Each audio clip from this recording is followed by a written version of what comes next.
देश के गद्दारों को ढूंढ ढूंढ कर निकाला जा रहा है। ज्योति मल्होत्रा समेत अब तक कई गद्दारों को गिरफ्तार किया जा चुका है। उसमें एक नाम है शहजाद का। पाकिस्तान की खुफिया एजेंसियों के लिए जासूसी करने में रामपुर से गिरफ्तार शहजाद ने अपने संपर्क वाले कई एजेंटों की जानकारी एटीएस को दी है। इसके साथ ही शहजाद ने एक ऐसा खुलासा किया है जिसे सुनने के बाद आप भी हिल जाएंगे।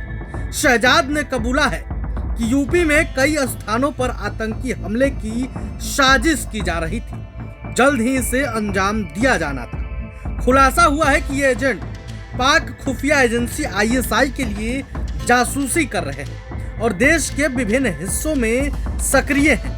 शहजाद ने इनके काम करने के तरीके और किन महत्वपूर्ण संस्थानों की जासूसी की जा रही है, इस बारे में भी कई खुलासा किया है, जिसे सुनने के बाद एटीएस भी हैरान है।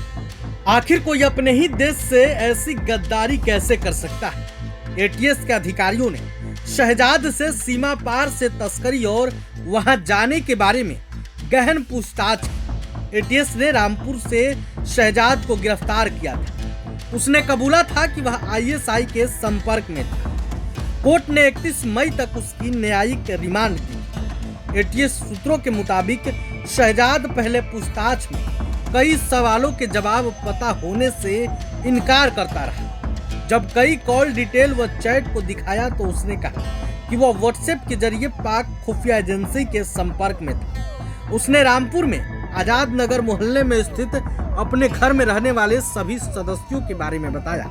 वह पाक खुफिया एजेंसी के कहने पर कॉस्मेटिक व आर्टिफिशियल ज्वेलरी की तस्करी करने लगा था। उसने स्वीकार किया कि वह देश से पाकिस्तान को खुफिया जानकारी भेजने वाले एजेंटों को पैसा उपलब्ध कराता था। उससे कई और जानकारियां जुटाने के लिए एटीएस उसे जल्द ही रिमांड पर लेने के लिए कोर्ट में अर्जी देगी। पाकिस्तान की खुफिया एजेंसियों के लिए जासूसी करने में रामपुर से गिरफ्तार शहजाद ने अपने संपर्क वाले कई एजेंटों की जानकारी दी है। आपको बता दें कि समय रहते ही बहुत बड़े खतरे को टाल दिया गया।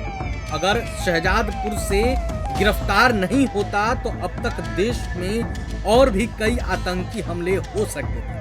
आपको मालूम है कि खुफिया एजेंसियों के संपर्क में रहने के आरोप में ज्योति मल्होत्रा को भी गिरफ्तार किया गया है। ज्योति के साथ साथ 11 अन्य लोगों की भी गिरफ्तारियां की गई है। इन पर आरोप है कि ये भारत की खुफिया चीजों को पाकिस्तान की खुफिया एजेंसी तक पहुंचाते थे।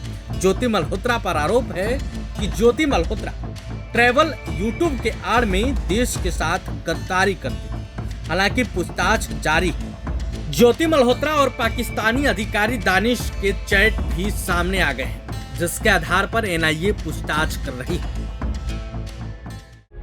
प्रभातखबर.com, विश्वास वही, रफ्तार नहीं।